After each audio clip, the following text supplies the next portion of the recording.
Are the cat's ashes still? You're not using them, are you? Okay, you're not putting the microphone on it. I love that. No, I can't do that. Bitch, I know who you are. Turn it red. Huh? Bitch, I said what I said. Girl. Doja Cat, Paint the Town Red. Yes. Yeah, we got to follow that beat a little harder.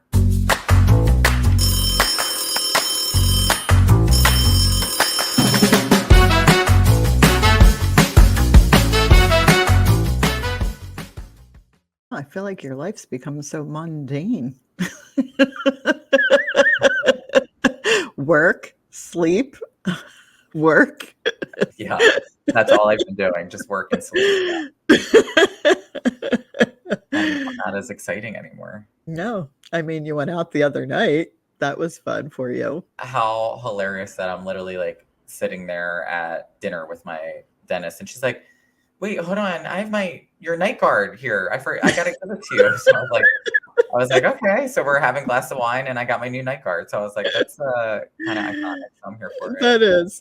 Only you would befriend your dentist. I mean, you befriend your dentist here too. You text her and get second opinions. And I told her, I was like, my home family dentist, like, she's family. Like we grew up together. Like she's been through it with me. So it is very fitting that my dentist out here now is a BFF. So I know. I meant to ask. I know your therapist is stepping down. When does that happen? Oh yeah, I know. I'm upset that my therapist is breaking up with me. No, he's not breaking up with you. He's not doing therapy. A part of me was like, is he lying to me that he doesn't want to be like I can't do him anymore. Yeah, like can a therapist this is all too much. Well, because you start to get in your head and you're like, well, they have to be like honest, right? And they're like, well, actually, I'm like, maybe he doesn't. Like maybe he's like, listen, I don't want this kid to fucking, go rogue here. Like, so for context, my therapist, who I adore so much, I've gone through a couple therapists. Well, maybe that's a red. Is that a red flag? No. Sudden, they all have to do something else. No. Let's start. Therapist number one got a little too intertwined into, just got more friendship-y kind of. Yeah, and I felt like the lines were being a little blurred. So that fizzled out. And then my second one, I thought this guy was gay. I'm like talking to him about like my stories, and he's like, well, I hate to break it to you, but I'm not gay. I'm and I'm like, oh no, it's okay. Like, so then I was kind of thinking like, damn, like he's kind of not going to understand me the way that I would want to. So, but he was really nice. But then he goes, I'm actually leaving this platform, so I'm not going to be here anymore. So he left. So it's like speed dating. I'm getting thrown around to another therapist. And the first time I meet this therapist, they're like, I fucking hate it here. Like they were like straight up telling me that they hated the platform and were like kind of opening up. And I felt like it was kind of weird. And Jordy's like, just give it another chance. I'm like, I don't know. Something in my gut is just, then I get an email a week later. Hi, that therapist is no longer working. I'm like, oh my gosh, are you kidding me? So then I ended up going through to finding this therapist who I love so much. I think he's so great. When he told me that he was no longer going to be my therapist anymore, I literally cried because I felt like we had built such like he was the first therapist that I was like, wow, this is somebody who gets me. They understand me. Love the feedback that he gave you because, of course, we would talk about your sessions. Yes. Well, we would have sessions about his sessions. Yeah. About like, hey, we need to work on this and do this. Now I'm rethinking. I'm like, damn. Like, is this a therapist's way of saying like, you're on your own, kid? You got to spread your wings and fly? I don't know. Is it like, does he feel like our time's up? Now I feel like I got to ask him. This week will be our last session, so I guess I'll ask him. But that's sad because I do love the feedback that you have told me he's given you, and he seems very down to earth, and you guys just had a good connection. No, we did, and we do, and I'm gonna believe in my heart of hearts that he it's not you, it's him. So all my therapists have in some way we've broken up with each other. So I'm on the hunt for a new therapist. So I said this podcast is actually a really great way of kind of getting that out in the ether. And our guest today, I'm so excited that she's going to be joining us, because I feel like she's somebody like us that has been so, just open, puts her life out there. Yeah. The good, the bad, the ugly, is very transparent. And, I met her back in the day when she was on The Real Housewives. That's when I first met her. Just seeing her now being truly happy, and I can see it and I can hear it when I talk to her. I said, like, it's amazing to have gone through, like, on the sidelines rooting for her. I'm excited to bring on Miss Braunwyn Windham. I said, I don't know if it's Burke, Spinner. We're going with Windham, but she will be joining us right now. I love, love, love that I have a friend on today's episode. We literally can shoot the shit. She's formerly known as a Real Housewife of Orange County. She's so much more than that. I was like, she is such an advocate for the LGBTQ plus community. You use your platforms for so much goodness, and I love that about you. And I think you were such a polarizing character. So I'm excited to welcome my friend, Braunwyn Windham Burke. Are we going by Spinner? Wait, what's the last name now? I'm like, Braunwyn Windham Spinner, Braunwyn Windham. We dropped the Burke. Okay. And I think you know more than most people why.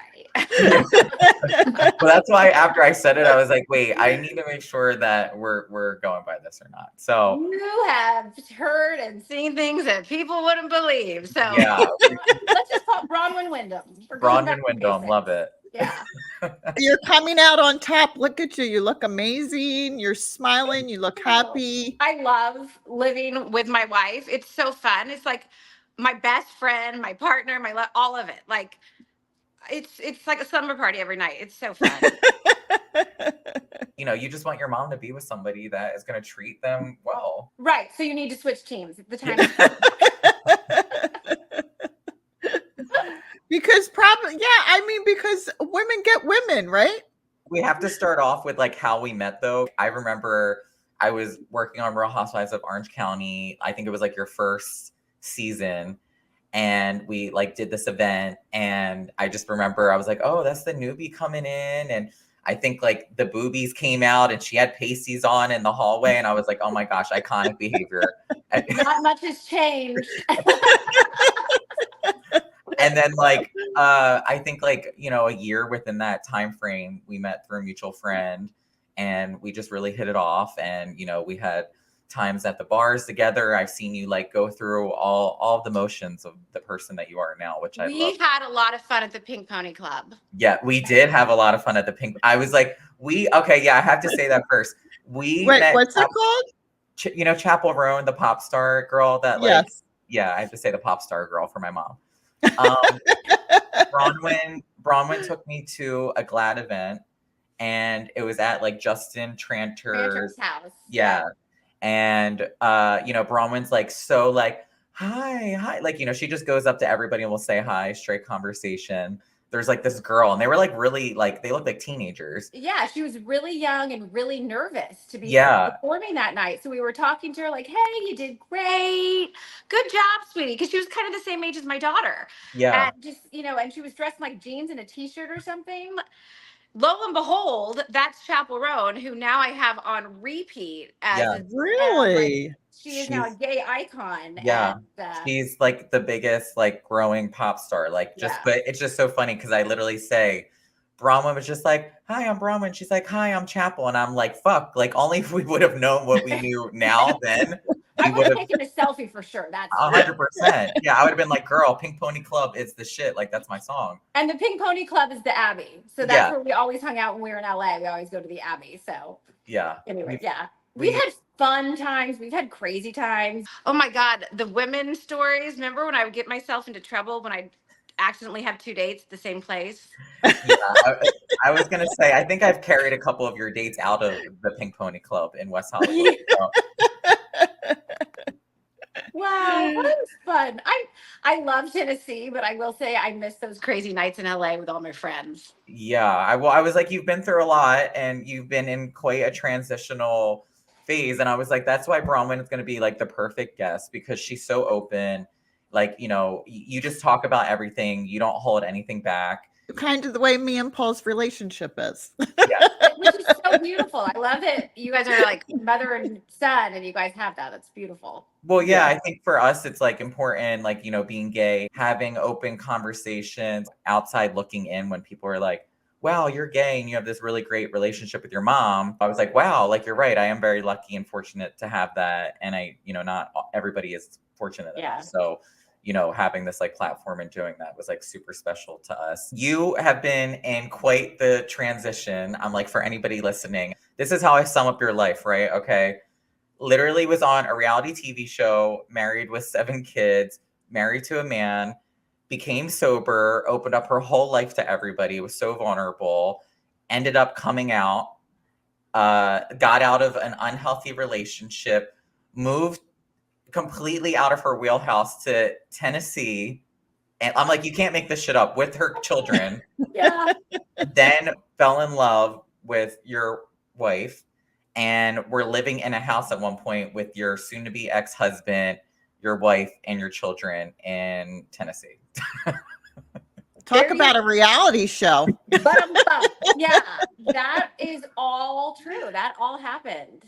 And I think, like, if I took a second to think about how crazy it was, it would be overwhelming. But my life has always moved at that kind of pace where I don't even realize that what's so normal to me is other people are like, that can't even be real. But I'm like, oh, that's just a Tuesday. Yeah. Braunwyn, I said you and my mom have a very parallel story. Your generation, like, was kind of conditioned to like get married, have children, and then you live like happily ever after. And that's like very much like my mom's story. When you met your ex-husband, how that even happened, it just kind of was ingrained into you to live that Joan Cleaver life. Was. I really just wanted that stable life. I wanted to have a family more than anything else. I wanted the 2 parents. I wanted 5 kids. I wanted that dream. And I went to a college prep boarding school. Everyone wanted to be a doctor or a lawyer, and I was like, I just want to be a mom. That was my only dream. And growing up in the 80s and 90s, there wasn't any representation of queer women that looked like me. I love pink. I love flowery dresses. I'm very feminine. And so I had these feelings for women, but they didn't make sense. And no one was having these conversations. I'm older than the internet. So I just thought it was kind of normal. And then I was drinking. So I would get very drunk and have these crazy nights, but I never dawned on me these crazy nights were more than that. So I met Sean at 18, my first year of college. I knew the minute he walked in, I was like, this is it. This is what I'm supposed to do. And he did. He gave me that stability. He didn't make me work. I was very honest from day one. I don't want a job. I want to be a mom. So we met at 18, got pregnant at 21, and then got married at 22. That's very much like kind of your story. Yeah. I mean, I was 15. Wow. So I didn't really have, a dating experience. It was pretty much, we met and that was it. We were together all the time from that moment on. Yeah. And then got married at 21. Cute. Yeah, got married at 21, had Paul when I was 24, had my other son when I was 28. And I think you say our generation, Paul. Thank you for that. I was like, no shit. But I'm actually seeing back then, the statements back then. But I'm actually seeing in social media a huge backlash now, and this huge movement for women to sort of give up their rights and serve their husband and become these homemakers again. And I just want to scream like, no. What you don't understand is if you get divorced, you're left with nothing. Yeah. And if you drop out of college and you're not working, then you're going to be 46 years old with no college education and no skills. I'm not sure what is happening right now with this whole movement to put women back at barefoot and pregnant, but it scares the crap out of me. Yeah, absolutely.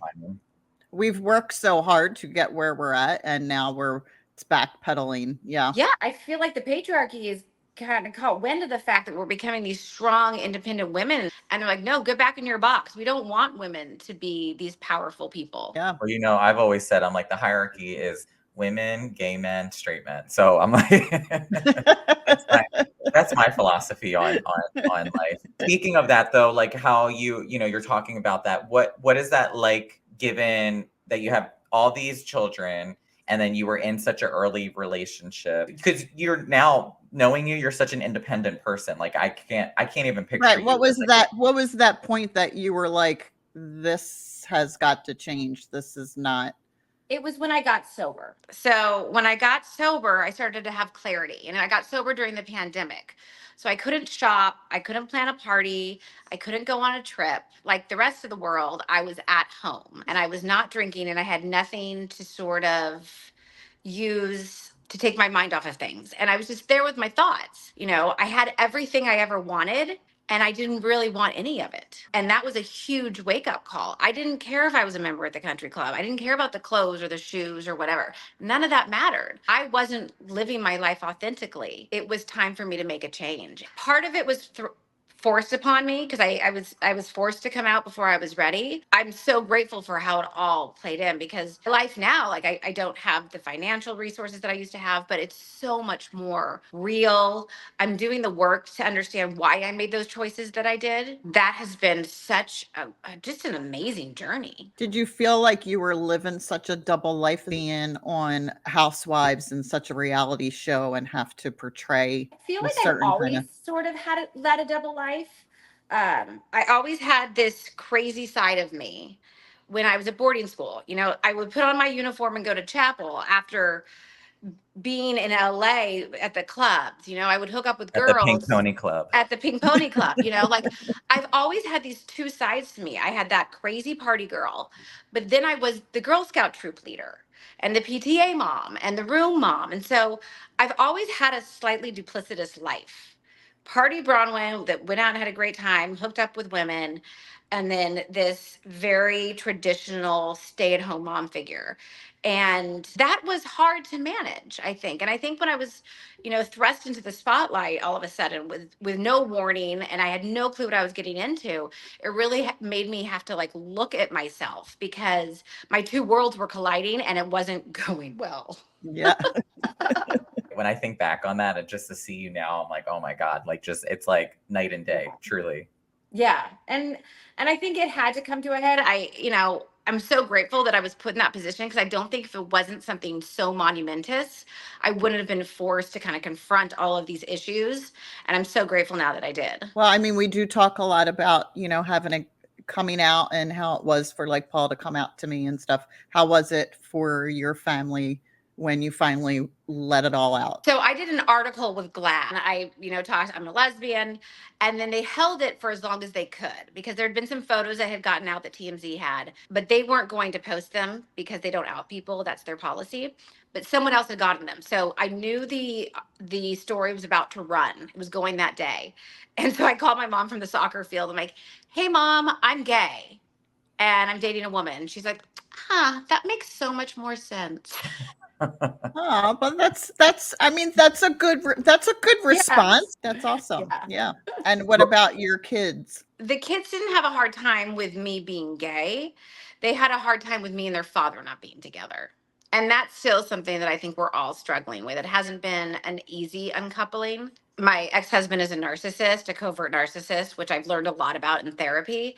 And there's just a lot of continued control. Right now, it's mainly financial and gatekeeping of the children, but it's an ongoing battle. And he weaponizes them and triangulates them. It's hard. But I've seen with my older kids, because I've had a very tumultuous relationship, especially with my second daughter. She's bipolar. But some things have happened recently where she's like, you're right, Mom, you're right. I think as they grow up, and they start to see me as a person, not just a mother. Yeah. And kind of understand the world, not just through their lens, but as they grow and get a grander scope of the world, they're starting to understand what I went through. Yeah. That's very hard for kids to see you as like a person or why you did things thinking they were right things to do, you know. And it's hard. We don't have a book for this. You know, we have children, we're young. No one tells us what we're doing. You know, we have the roadmap that our parents gave us, but my family history of parenting isn't always the best. You know, there's a lot of generational trauma there. And so I did the best I could with the skills I had and the coping mechanisms that I had at the time. Obviously, going back, would I wish I got therapy when I was born? Absolutely. Yeah, same. Yeah, but our generation therapy, I don't know about you, but like therapy wasn't even ever mentioned. And then growing up, it was always what happens in the house stays in the house. Absolutely. There's a lot of alcoholism in my family, people that had to go to recoveries, very traumatic situations when they relapse. We never talk about it in my family. We still don't. A lot of mental health issues in my mom's side of her family. Like all of her sisters are either bipolar or borderline.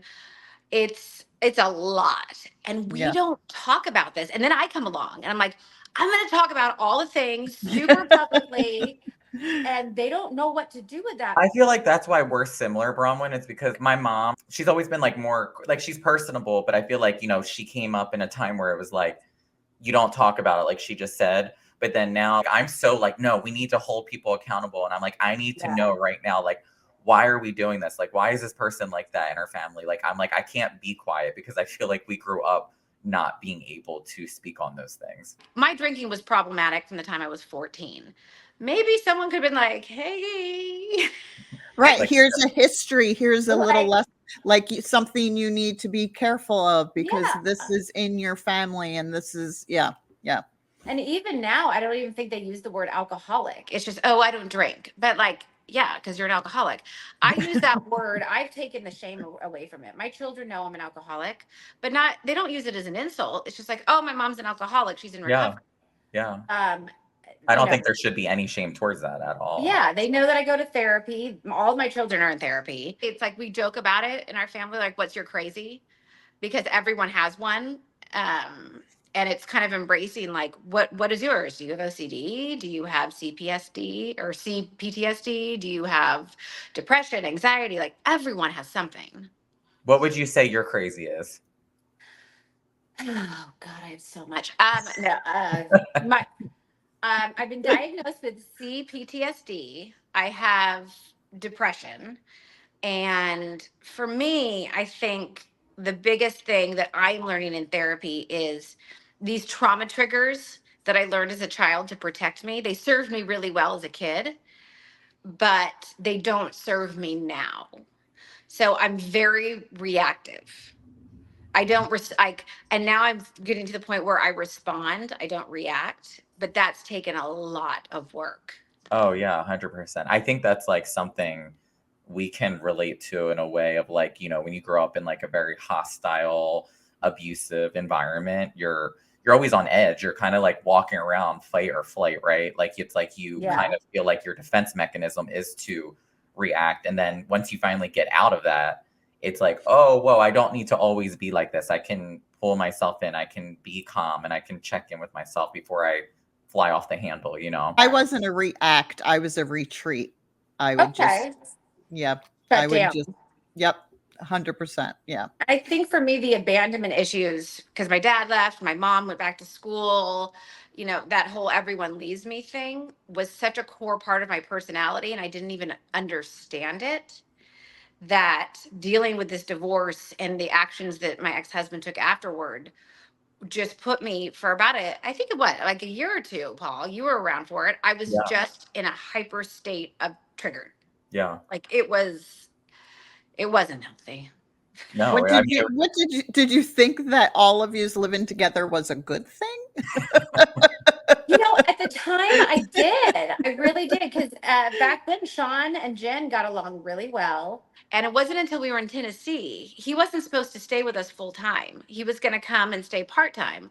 And then he moved in full time. And that's when it became an issue. Just as like I have my issues, my ex-husband finds these very emotionally broken women. Like, the unstable women that Sean has brought into my orbit cause so much stress too.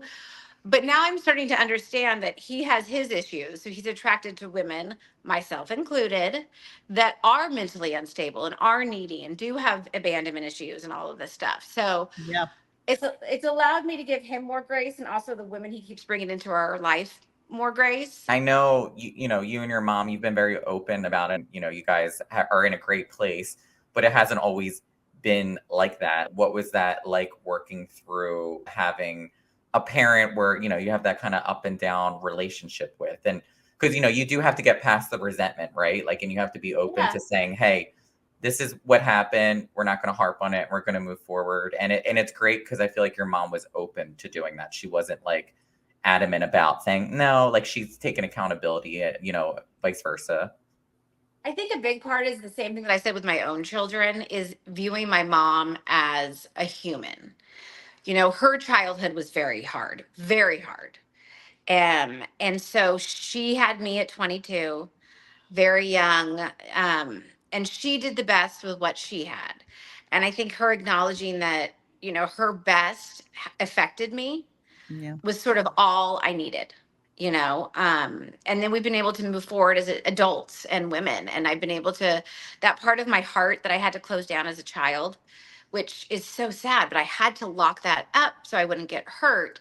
I've, been able to, with help and therapy and time, open those parts of my heart back up. That little part of me that says everyone leaves me and I don't deserve to be loved. That's what I'm working on right now. Like, I'm not there yet, but that's what I'm deeply working on. And allowing my mom to love me without fear that she's going to leave me again has really been able to bridge that resentment and that everything that went through with that. Yeah. That to me is like, powerful to just even acknowledge that. She can relate to that. She kind of has, I'm not going to speak for her, but she always has that fear, that we talk about, where she thinks somebody's going to like leave her in life. And I think that stems from also her parents. Yeah. My mom was there was no give. If you did something and she didn't like it, you're out. Like there was no leeway. There was nothing. And this is children, parents, sisters, brothers. This is everybody.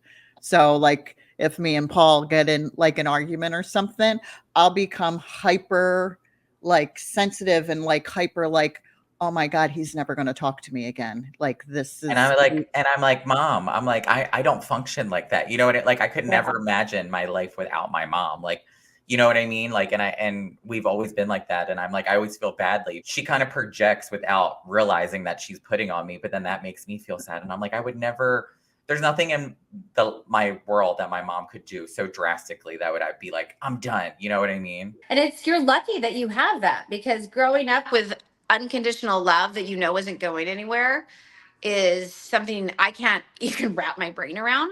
But to imagine, perfect word. Yeah. Imagine how it would be to have that your whole life. Like, you're really lucky. You're really lucky that you have that. Thank you. Well, we had to work through it. Like, there was, again, it wasn't until I got out of my marriage that I really started to self-reflect and be like, why am I triggered like this? You know what I mean? Like, what? And we would sit and really have these long conversations, the two of us, about like, why do I feel like this? Or, something would happen, like I said, and I would just be like, you're going to call me later. Like, you're not going to not talk to me. And I'd be like, girl, I'm like, he pulled it out of me. Like, Mom, why are you reacting like this? And I had no clue until we really, like, the two of us sat, and I'll remember the conversation. And, it was like, oh, because my mom there was not an unconditional love. There was conditional love. You know what I mean? Do you think being a producer on Housewives has made you a more empathetic son? That's a good question. That's a good question. I do think being a producer for sure has helped, because 9 times out of 10 people are scared to open up, and it's hard to be vulnerable. And I think for myself, it's always been kind of easy to just be like, I feel depressed today. I didn't want to get out of bed, but I got myself up, I'm very open about stuff like that. So I think I have to remember that not everybody is like that. And I have to build trust with them. And I have to let them know, I'm with you on this. You're safe with me. I see you. I can understand why you feel that way, and let them know I'm here for you. I think people connect with you. Just, you have such an aura about you that people just connect and feel safe. And that makes the best producers, the one that sit there and listen and get to know you, that can really draw out the truth. Like, almost doing confessionals and working with your producers, almost like free therapy. It is free. Like I've always said to my mom, especially talent producing, you're their unofficial therapist. Like, you are, they're coming to you, they're talking to you about their lives. And I always take it as like an honor that somebody trusts me enough to do that, because I'm like a loyalist, and I feel like you want to look out for your people. So also, what you project on TV, he's seeing that real person. So people might think other things, and he's, totally knows that person. That's the not thing. even a little bit more. He actually knows them. The people watching the shows don't know you at all. That's Yeah, the true. thing that I've always said. I've always said about you is that I said you could get slaughtered. Like people do not know you. And I always am like, oh my God, like, but only if they knew Braunwyn. Like you know what I mean? Like they just see I think, to be honest, being a reality TV star is one of the hardest jobs.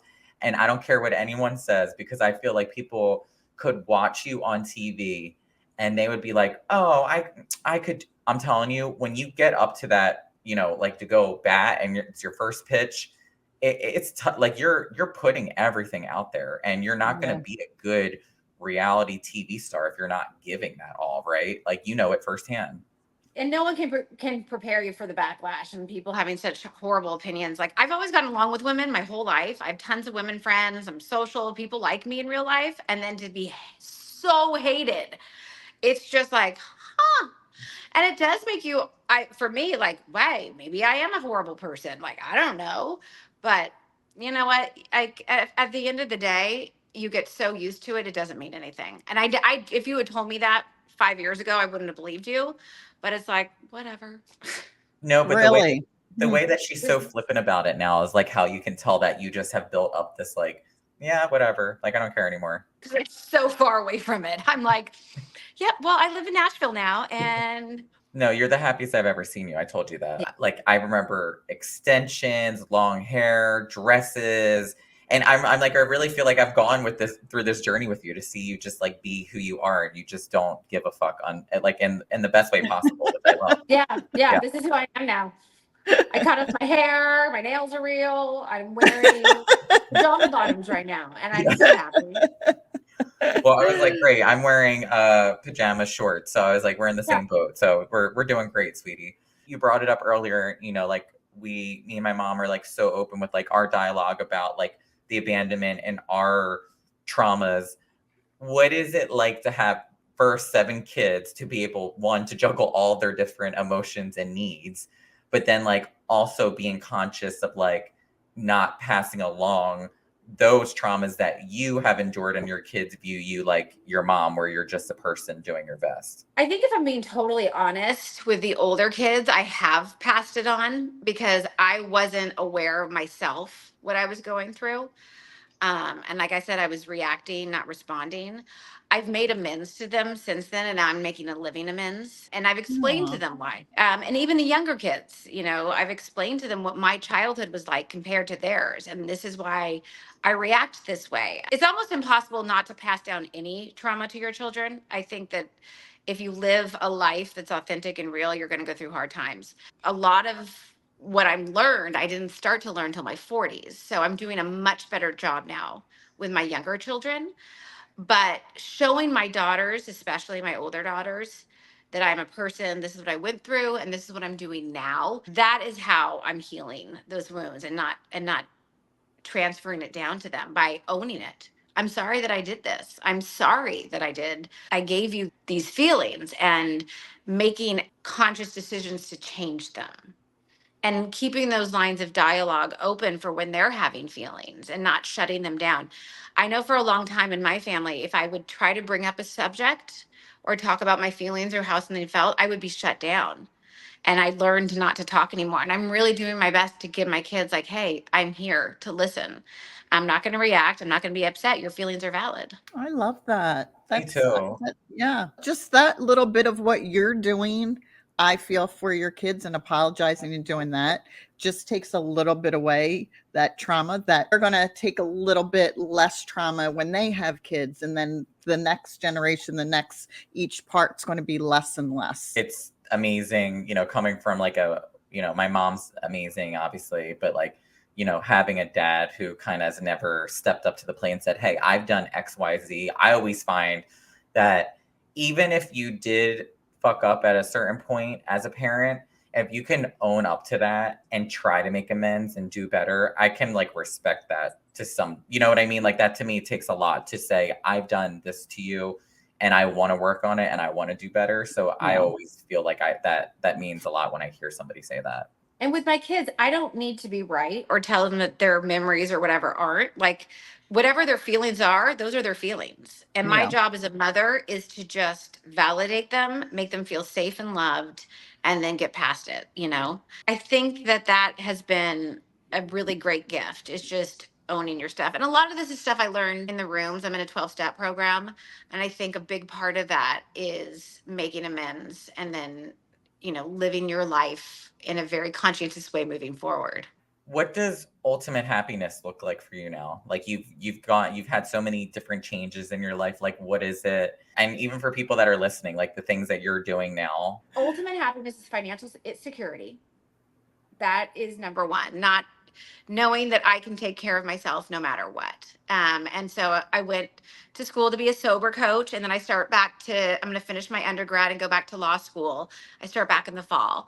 So oh my God, that's amazing. I know. yeah, I never would have thought that I would have the strength to do that or to believe in myself enough. But so I'm going back to school, and I think ultimate happiness is financial security and independence, stability with the kids. You know, having our own home is going to be a huge thing. And then for me, paying it forward. I think sober coaching, I want to help other women that are in similar situations. That fulfills me in a way that no handbag or pair of shoes ever could. I appreciate what I have instead of focusing on what I lost or what I don't have anymore. I just focus on how grateful I am. And I really have so much to be thankful for. So, I mean, I am happy. You see it. You know me. You I know, do. like, Yeah, I do. And I think that's really important because I think something else too that like, you know, conversations that me and my mom have, I always say like, you do, when you want to be better, you always have a goal that you always set and you set, but then it's like, when do you just wake up one day and you're like, I'm just so happy today. I love life. Like when does that ever kick in? It does seem like that for you, to be honest. yeah, it has. And I think now that the chaos has started to quiet down, it's not, and I'm learning to not always have to put out fires and whatever and just exist. I'm really content with a much slower, quieter life. I love the big parties that we have or the trips we take, but I'm just so content in the day to day. I mean, that's a powerful thing to say, that you're just happy with the way your life is and Yeah. you're okay with it. Yeah. What would you have told your younger version of yourself? Don't drop out of school and have a career. You know, I would have at least worked part-time so that I would always have those skills. So I didn't have to start from, ground zero at 46. Stay in school. Stay in school, kids. Yeah, I was gonna say. You heard it here first. Yeah. I mean, I was in my 30s when I went back to school. It just, something in me was like, I have to do something. Like, it just was this one day, I just was like, I'm going to go back to school. And Yeah. at the time, my husband was like, no, you're not. You're never. And I was like, no, I think I'm going to. And I literally took myself to the community college, registered, and I was like, I'm starting. Yeah, I don't know what it was. It just, something clicked inside of me. And I was like, I say something clicked, but I was like, oh, this isn't going to be long term. We're going down a whole different road than I wanted to go down. That happily ever after. Yeah. I didn't see that in the future. So I was like, nope, I need to do something. And I think that's a powerful feeling when you do something for yourself and you can take care of yourself. Yes. Created a lot of issues within the marriage, even more, that I was becoming independent because I was a stay-at-home mom. I graduated high school, didn't go to college. When that independence started coming, that was a lot too. Mm-hmm. That was when I got the show. I stopped being Sean's plus one and he kind of became mine, and the dynamic shift was interesting.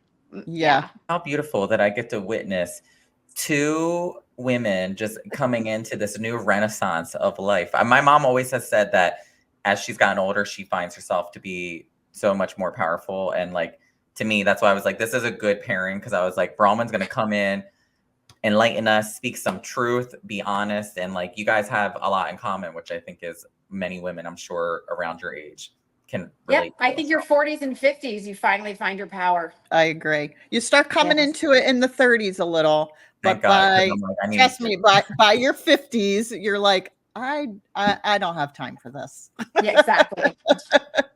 I just want to be happy, live a joyous life, enjoy life. Like I don't want all that No, baggage it's anymore. yeah. Well, thanks for joining us, Braunwyn. I'm like, I honestly couldn't. You were one of the first people that I thought of, and I was like, I have to get her on. And I so appreciate you. You know how much I love you and adore you, and always am rooting Oh, for I love you. you too, and I'm so glad I got to meet your mom. So I'm thank so you glad I got to meet you. I'm a asking. fan just of you personally and how my son speaks so highly of you. So, Thanks. yeah. Of And I course. know he always is good at picking good people around him. So, Yeah, thank he you is. for being a good person around him. And we Yes. should end this on a bang. We should all do the thumbs up together at the same time. Oh Or is yeah, it I was just my gonna say. phone? Does it work? I don't know if ours is gonna do this, but Oh, maybe I'm just me. we will get Barb out into the ether of the dating pool. So I'm like, we will be sure Okay. to get We'll her get out there. We'll Yeah. get there. Well, next Like time I you're said, in a lot of work California, on maybe we can myself. all go to the Pink Pony Club and have a great night. Bring my mom to the Pink Pony Club. Yeah. I mean, she does love a good high tops moment. So I do. I love some WeHo high tops. Thank Well, you again. It was I so nice know. meeting you. Yes. You too. Thank you, guys. Likewise. Love you. Bye. So open, so honest, always deep and Yeah. get right into it. Honest, very honest. Speaking about our kids and the trauma and Yeah. Taking yeah, accountability. Yeah, absolutely. yeah, and trying to do better. I think that's what we all try to do as parents. I saw a quote or something. From Mel Robbins? No, it was just a social media thing. No, you liked it though. I know, but it was You know which one I'm something talking about? It said, be kind to your parents because it's their first time living life too. Yes, that's the one. Was That's Mel that Mel? Robbins. Yeah. Oh, yes. Yeah, you liked it. I Isn't know. that That's why I was amazing? like, how fitting is that? Because that's what I feel like this podcast embodies. It's like we're going through being a parent and a son, but we're still going through the same thing of life. See, wasn't that the best? And I'm like, what a coincidence that popped up like that on it. I know, And on today. yeah, and I was just like, I love that quote. Like, yes, we're all going through life for the first time. Period. All make mistakes, live and learn. Period. Yeah. Well, I appreciate everybody for tuning in once again for another episode of Hold On, I'm Calling My Mom podcast. Like I sound at, look, you were already ready to pick up the damn phone. Oh my gosh, just do it. Just do it already. Do it. All right, I'm hanging up now. Girl, I can't. Oh my gosh. I jumped. Okay. I gotta sound like a broken record, but we gotta say follow us on TikTok and Instagram at Hold On, I'm Calling My Mom. Make sure that you email us at Hold On, I'm Calling My Mom podcast@gmail.com. Make sure you like, subscribe, review the podcast, and please share these what we like to believe amazing episodes so the world can find out about us. And Barb, take it away. Okay, I'm hanging up now. Bye. See you all next week. Bye. Bye, Mom. Bye.